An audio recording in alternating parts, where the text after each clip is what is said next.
Isa nga si Bel Mariano ngayon sa hinahangaan at tinitingala bilang isang mahusay na artista sa kanyang henerasyon.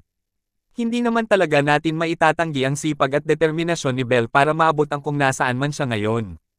Kaya naman, sa kanyang ang latest endorsement photos para sa Mete Toyon ay talaga nga namang ginulat na naman tayo ng isang Bel Mariano. Dumagsa nga ang mga komento dito ng kanyang fans and supporters. Maging ang kapamilya actress na si Jolina Magdangal ay napa-comment nga din. Bel, love this look. My living Barbie doll. I think, this is my new favorite. Belinda guwapa. Ganda naman Bel namin.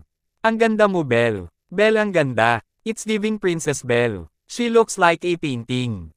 The princess. Gosh, I bought Met because of you. Sobrang ganda. Pwede kang maging royalty ng isang palasyo.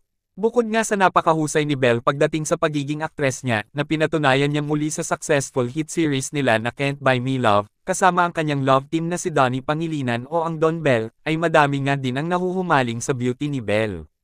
Lalong-lalo na nga ba daw sa latest photos nito sa Mete Toyon endorsement niya. Kayo, anong masasabi nyo tungkol dito? Just comment down below.